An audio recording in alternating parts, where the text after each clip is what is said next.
Let's mic देश का मिजाज साउथ। ये है let's make more than radio और आप सुन रहे हैं देश का मिजाज खबरें दक्षिण भारत से। केरल में वीडी सतीशन ने अपने शपथ ग्रहण समारोह में भाजपा सहित सभी विपक्षी पार्टियों के नेताओं को आमंत्रित किया है। भाजपा ने उनके निमंत्रण को स्वीकार कर लिया है। भाजपा राज्य अध्यक्ष और नेमोम विधायक राजीव चंद्रशेखर ने तिरुवनंतपुरम में बताया कि सतीशन ने उन्हें व्यक्तिगत रूप से फोन कर शपथ ग्रहण समारोह में आमंत्रित किया, जिस पर उन्होंने धन्यवाद और शुभकामनाएं दी। भाजपा के विधायक और एनडीए के अन्य नेता सोमवार को तिरुवनंतपुरम के सेंट्रल स्टेडियम में होने वाले शपथ ग्रहण समारोह में शामिल होंगे। इस बीच विपक्षी एलडीएफ ने भी समारोह का बहिष्कार नहीं करने का फैसला किया है, जिसमें केरल की राजनीति में सौहार्द का नया माहौल बनता दिख रहा है।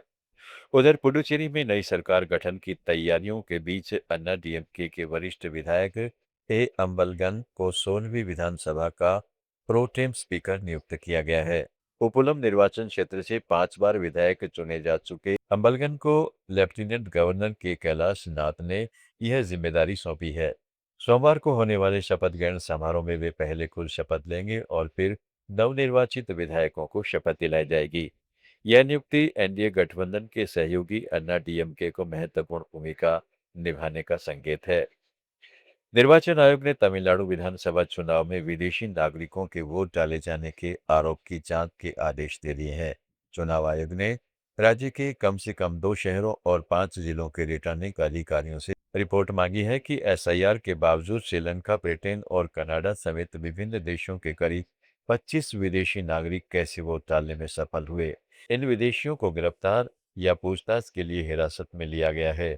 23 अप्रैल को हुए मतदान से पहले तमिलनाडु पहुंचे विदेशी यात्रियों के विवरण की जांच की जा रही है, ताकि यह पता चल सके कि उनमें से कितने लोगों ने वोट डाला। कर्नाटक के मुख्य निर्वाचन अधिकारी ने स्पष्ट किया है कि एसआईआर के दौरान जारी नोटिस का मतलब नामों की सूची से वोटरों के नाम हटाना नहीं है। उन्होंने कहा है कि यह कोई कानूनी नोटिस नहीं है, बल्कि मतदाताओं से अपनी पहचान और निवास प्रमाण पत्र जमा कराने के लिए संवाद का माध्यम मात्र है। मुख्य निर्वाचन अधिकारी ने बेंगलुरु में एक बैठक में कहा है कि एसआईआर का मकसद सभी पात्र मतदाताओं के नाम शामिल करना है और 30 जून से शुरू होने वाले इस अभियान में बूथ लेवल अधिकारी घर घर जाकर सत्यापन करेंगे। अब तक 86% से अधिक मतदाताओं की मैपिंग पूरी हो चुकी है और नागरिकों से इस प्रक्रिया में सक्रिय भागीदारी की अपील की गई है। तेलंगाना सरकार ने हैदराबाद को मुंबई, बेंगलुरु और चेन्नई से जोड़ने वाले 3 high speed rail corridor project को तेजी देने के निर्देश दिए हैं।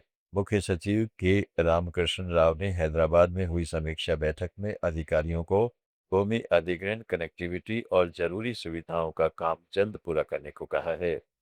रेलवे अधिकारियों ने बताया है कि हैदराबाद पुणे मुंबई कॉरिडोर के लिए 93 किलोमीटर और अन्य 2 कॉरिडोरों के लिए 123 किलोमीटर भूमि तेलंगाना में अधिग्रहित करनी होगी।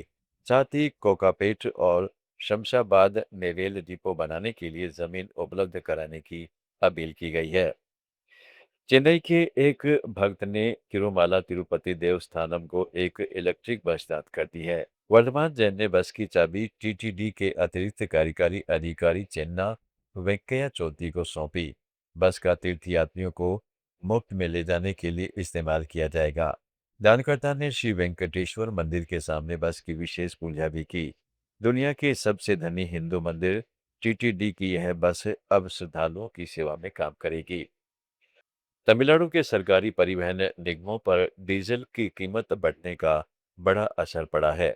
तेल कंपनियों द्वारा डीजल की कीमतों में 2 रुपये 86 पैसे प्रति लीटर की बढ़ोतरी के बाद राज्य के 8 परिवहन निगमों को सालाना अतिरिक्त 175 करोड़ 58 लाख रुपए का नुकसान होने का अनुमान है।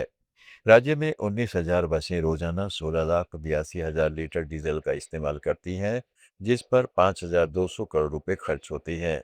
पहले से ही रोजाना 19 करोड़ रुपए घाटा झेल रहे इन निगमों का दैनिक नुकसान अब और 48 लाख रुपए बढ़ जाएगा।